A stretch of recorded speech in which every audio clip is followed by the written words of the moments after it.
أعوذ بالله من الشيطان الرجيم. بسم الله الرحمن الرحيم.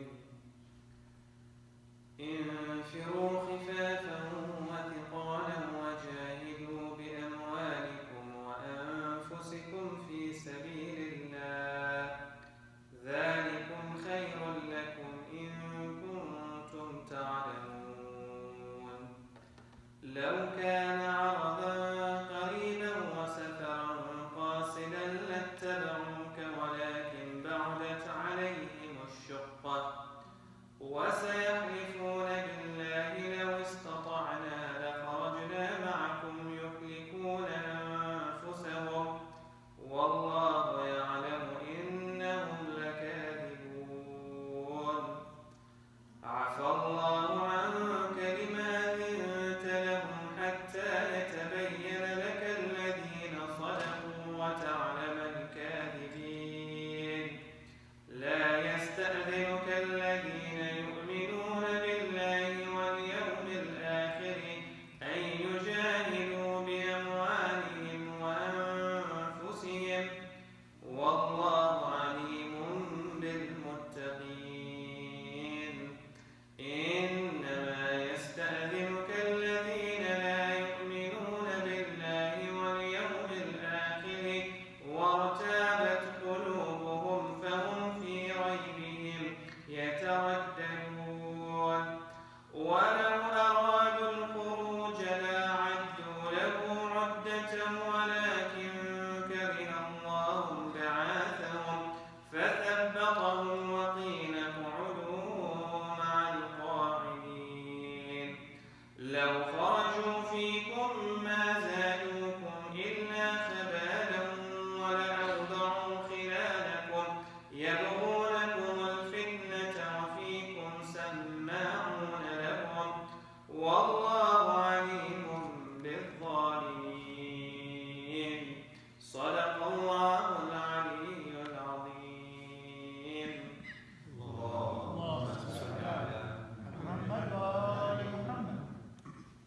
The discussion is about the Battle of Tabuk, a big battle that never took place because when the Muslim army reached the place of Tabuk and they had heard that the Roman army was marching to that area, when they reached over there, they found that there was no army that had come over there.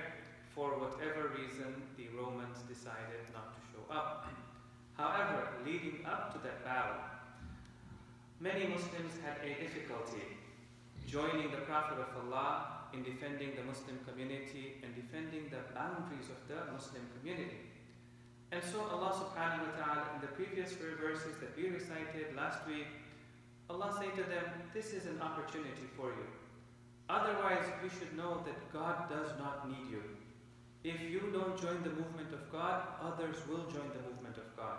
And if you do not help the Prophet of God, then God is able to help His Prophet even without you.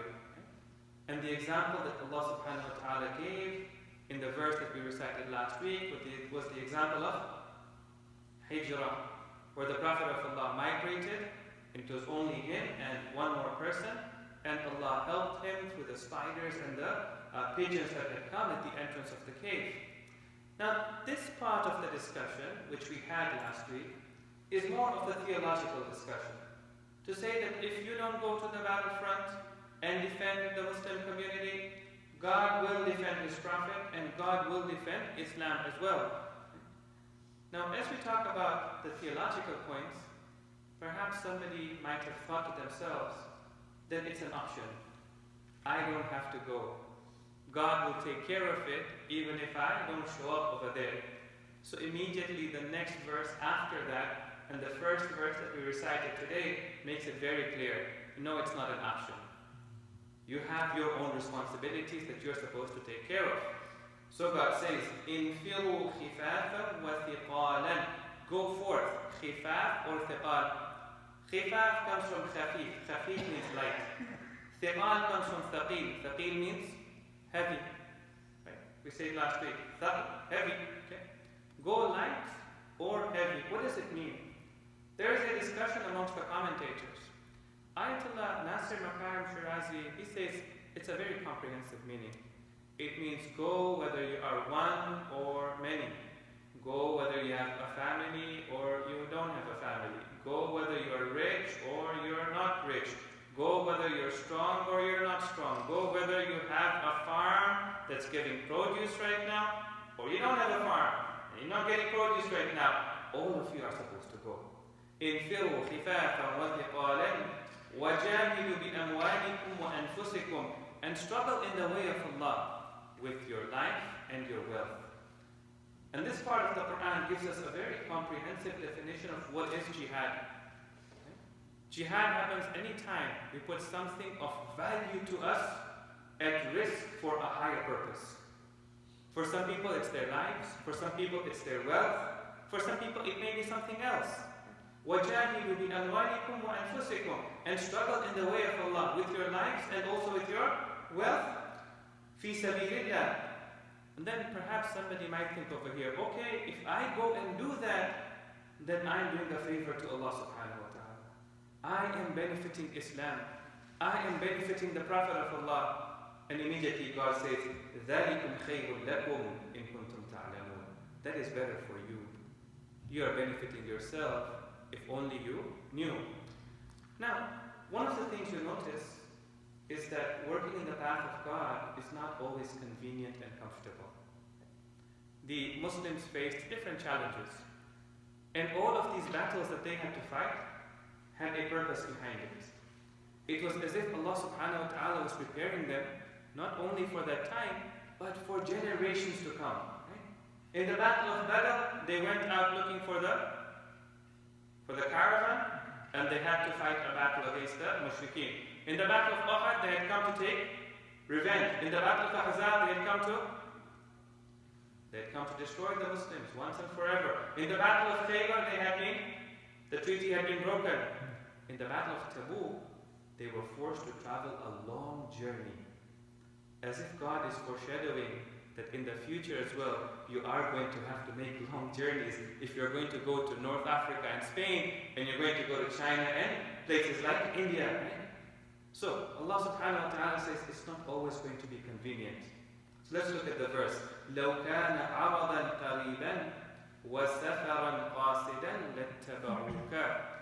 If the spoils of war were easy to get, and the journey was a short journey, they would have followed you, O Prophet. But وَلَكِنْ بَعُدَتْ عَلَيْهِمُ الشُّقَّةِ. But Tabuk became very far for them. It became very difficult for them. Now, it tells us one thing, that whenever we work for God, God's plan may not always be convenient in our life. Convenient for what's happening in our lives. Isn't it funny you find yourself that whenever you're busy, that's when God wants something from you. A big project comes up, and you've got final exams. Big project comes up, and you've got so much happening in your life. And God tells you, yes, I know, there's so much happening in your life, but you have a responsibility. It's not going to be convenient. Then Allah subhanahu wa ta'ala continues and He says, وَسَيَحْلِفُونَ بِاللَّهِ لَوْ اسْتَطَعْنَا لَخَرَجْنَا مَعَكُمْ. O Prophet, when they come to you, you will notice that not only will they tell you, please excuse us because there is something else happening in our lives. No, they're going to tell you, we swear by God that we want to come with you. And if we were able to come with you, we would have definitely come with you. They're going to try and overcompensate. And one of the scholars points out that this is one of the miracles of the Qur'an. It demonstrates for us the prophethood of the Prophet of Allah. Because this part of the verse was revealed even before they came and swore that if we could come, we would have come. Right? Allah revealed this to the Holy Prophet and said, soon. You know the scene over there? سَيَحْلِفُونَ, the scene there? It's for the future tense. And soon they will come to you, swearing to you that, O Prophet, we would come with you if only we could come with you. Right? And then later what happened? The munafiqeen came and said, we swear by Allah. Right? And then Allah subhanahu wa ta'ala continues and He says, يُهْلِكُونَ أَنفُسَهُمْ. They're only destroying themselves. وَاللَّهُ يَعْلَمُ إِنَّهُمْ لَكَاذِبُونَ. And God knows that they are not saying the truth. Now some of the people who came to the Holy Prophet, they said to the Holy Prophet, Ya Rasulullah, we have this excuse and we have that excuse. And the Holy Prophet also excused them. Even before Tabuk, he excused them. And he excused them for a reason as well. Never think that the Prophet of Allah, because of the softness of his heart, maybe because he got emotional and he said, okay, that's fine. If you don't want to come, then I'm not going to force you to come. No. If the Prophet excused them, it was also out of his wisdom. Okay. Because the Prophet excused them because he did not want people who were weak of faith in his army. He did not want them to create sedition. He did not want them to slow down the advance of the Muslim army. He did not want them to create division within the army. And sometimes the Prophet of Allah, out of his wisdom, if he saw that somebody was going to disobey God, then he would find a way out for him, so that that person would not lose taqwa. You know, before a person starts rebelling against God, he still has a shield that protects him from doing that, right? But the moment he breaks that shield, after that it becomes easier and easier for him to rebel against God. It's a very important message for us to take away from here. You'll find that even in our lives we can apply that. Let me give you an example. It's just an example. Okay. Let's say one day your child comes to you and says, you know what, if you don't take me to McDonald's to have the chicken burger over there, me and my friends are going to go and have the chicken burger. That's it. So your choice is either you take me, or I go with my friends, and now I'm in grade 10, 11, 12, I can go by myself. What do you do there? You got two choices. One choice is to stick by your principles and say, I'm not going to take you. And if you want to go and break the commands of Allah, you go and break the commands of God. That's up to you. But then you have to think. The first time he breaks the commands of God, the first time is the hardest. Every time after that, it is easier and easier for him to do that. Or you say, no, I can take him, but with conditions. We will go there, we'll only have the fries, maybe we'll only have the fish burger. We'll find out if the fish is halal or not. There's a possibility it may be contaminated behind, but I don't know about it technically speaking, so I will not take from it, I will not eat it. But since he has now come to this decision, that's what he's going to do, then at least I don't want him to break the commands of Allah subhanahu wa ta'ala. I'm not saying you do that in every case. You also have to see how your child is. You also have to see how that person is. What is their level of iman? What is their level of commitment? But sometimes the Prophet of Allah would use this to say, okay, before you start rebelling and disobeying, let me try to find a way out for you. In this case, the Prophet of Allah did that for them. And Allah subhanahu wa ta'ala chided the Holy Prophet. Afallahu anka, God has overlooked it this time, O Prophet. Lima adhinta lahum. But why did you allow them? You should not have allowed them.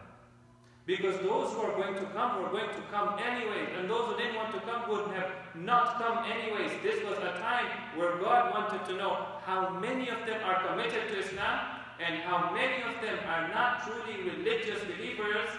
They are just following the mainstream. They're following their tribe.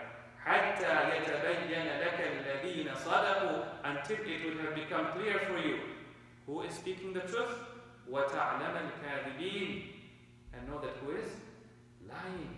Alright? Then Allah says, well, is it just because they were lazy, that's why they didn't want to come all the way to Tabuk? Or is it something deeper than that? And Allah subhanahu wa ta'ala says, no, it's something deeper than that. In life, whatever is a priority for us, we're never too lazy to do it. Correct? If a hockey game, a hockey final is a priority for us, we'll wake up 4 o'clock in the morning to watch it. We're never too tired for it. And if something is not a priority for us, we can't even wake up 7 o'clock in the morning for Salat al-Fajr. Right?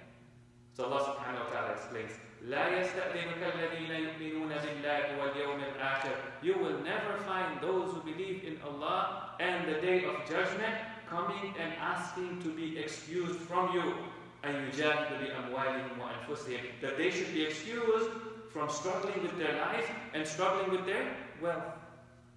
One of the people who did not go for the battle of Tabuk was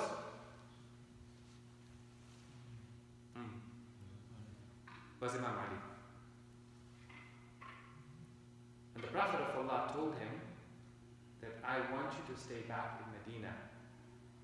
And I want you to take care of the city of Medina because I trust you more than anybody else. We are going on a very long journey and you're the only person I trust. I mean, even if you ask me, even that is enough. If somebody were to ask, where did the Prophet of Allah appoint Imam Ali to become the Khalifa after him? I say, you look at the issue of Tabuk, whoever he put during his lifetime is the person who he also wanted after he had passed away. Okay? So some people came to Imam Ali and they say, the Prophet hasn't taken you this time. And the Imam went to the Holy Prophet and he wanted to go. And he said, Ya Rasulullah, I have been in all the battles. You know how good of a warrior I am. Why do you not allow me to come to Tabuk with you? You see what the Qur'an says? Those who have faith in Allah and the last day, they will never ask for excuses to be excused from going to the front, right? And what did the Prophet of Allah say to him at that time? Famous hadith. Ya Ali, anta minni bimanzilati Harun min Musa illa annahu la nabiyya ba'di. Oh Ali, your position to me is the position of Harun to Musa. When Musa went up to the mountain, whom did he keep behind? Harun. And when I'm going to Tabuk, whom am I going to leave behind? Imam Ali. The only difference being is that there is no prophet that's going to come after me. So Allah subhanahu wa ta'ala says, Wallahu alimun bil muttaqeen. And God knows those who have taqwa. So who is going to be asked? Who is going to be asking to be excused? إنما يستأذنك الذين لا يؤمنون بالله واليوم الآخر وارتبت قلوبهم. Those who don't believe in God and they don't believe in the hereafter and their hearts are in doubt, they will come to you and ask to be excused. Now, there were some people in Medina during the early days of Islam who wanted to go to the battlefield, but they were not able to do that. Okay. They would come to the Holy Prophet and say, do you have arms that you can give us? And the Prophet said, I don't have any more.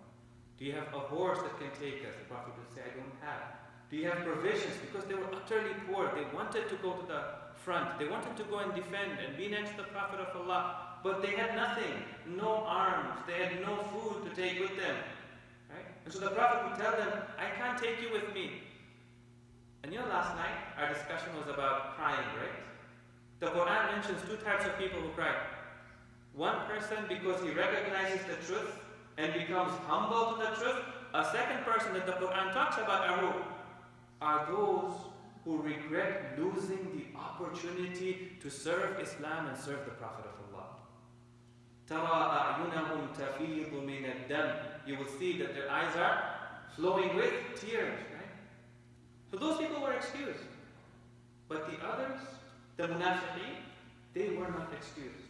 But there's a very practical lesson that we can take away from here, inshallah will end very quickly, is that sometimes we face these issues as well, right? In our own lives. I'll give you a very simple example. It's a very small example, by the way. It's a very simple example. Sometimes even coming to masjid, coming to Thursday night mosque. Yes, there are times in our lives when we have legitimate excuses for why we cannot come on a Thursday night. And sometimes in our lives, maybe we don't have legitimate excuses. We're just being a little bit lazy to come. Okay? And we sit there and we think to ourselves, it becomes difficult. Am I really able to go but I don't want to go? Or am I not able to go? Is my excuse a legitimate excuse? Is it not a legitimate excuse? Allah subhanahu wa ta'ala gives us a very beautiful formula over here. Now He tells us to ask ourselves that are you looking for reasons to go? Or are you looking for reasons not to go? You ask yourself that night, wherever it is that you want to go, am I looking for reasons to go? Like those people would come to the Holy Prophet and say, Ya Rasulullah, if you give me a sword, I will come with you. Or am I looking for reasons not to go? Ya Rasulullah, I have got my farm. I cannot come. Maybe I'll come with you next time. I promise next time, if I have an opportunity, I will come. Right? So this is the formula that the Qur'an gives us. وَلَوْ أَرَادُوا الْخُرُوجَ لَأَعَدُّوا لَهُ عُدَّةً وَلَكِنْ كَرِهَ اللَّهُ بِعَاثَهُمْ. Had they really wanted to come with you, Ya Rasulullah, the least they would have done is prepared themselves to come with you. They would have said, Ya Rasulullah, my horse is ready, my weapons are ready, my provisions are ready. I want to come with you. I've got everything ready, but I've got this problem. Then Allah subhanahu wa ta'ala says, وَلَكِنْ كَرِهَ اللَّهُ بِعَاثَهُمْ. Do you know why they did not join the Prophet of Allah? Do you know why they were not part of this movement? Because God did not want them to be part of this movement. What this tells us is, when we show that we're ready to help in the path of God, God gives us the tawfiq to serve in His path. And when we show that we're not ready, God takes away the tawfiq to serve in His path. وَلَكِنْ كَرِهَ اللَّهُ بِعَاثَهُمْ فَثَبَّتَهُمْ وَقِيلَ اقْعُدُوا مَعَ الْقَائِدِينَ. He held them back and they were told, stay behind with those who remain behind. Now, why didn't God want them to join? The next verse explains that as well. SubhanAllah. When you're reading the Qur'an, if you understand the previous verse, think about the questions that come to your mind, and then look at the next verse. More times than not, the next verse will answer those questions for you. If we learn how to ask the right questions, the next verses will be answering those questions for us. لَوْ خَرَجُوا فِيكُمْ. If they had come with you. So many times we are doing an initiative or a project, we start something, and we call people to join, and very few people join. And we feel so saddened. So few people joined us. Allah subhanahu wa ta'ala says, no, there's another way of looking at it. Don't say a few people joined you, say the most committed people joined you. Those who are strongest in their iman, they joined you. لَوْ خَرَجُوا فِيكُمْ. If they had come with you, مَا زَادُوكُمْ إِلَّا خَبَالًا. All they would have done is caused sedition within you, fitna within you, fasad within you. They would have weakened those who are strong in their faith. وَلَأَوْضَعُ خِلَالَكُمْ. And they would have quickly become influential. Why? They don't want to go, they don't want to risk, they don't want to put anything of theirs on the line, so very quickly they start to convince others, you don't have to go either. وَيَبْغُونَكُمُ الْفِتْنَةَ وَفِيكُمْ سَمَّاعُونَ لَهُمْ. And amongst you are those who listen to them, or amongst you are those who spy for the opposite army. وَاللَّهُ عَلِيمٌ بِالظَّالِمِينَ. And God is aware of those who are oppressive. صلوا على محمد وآل محمد. اللهم صل على محمد.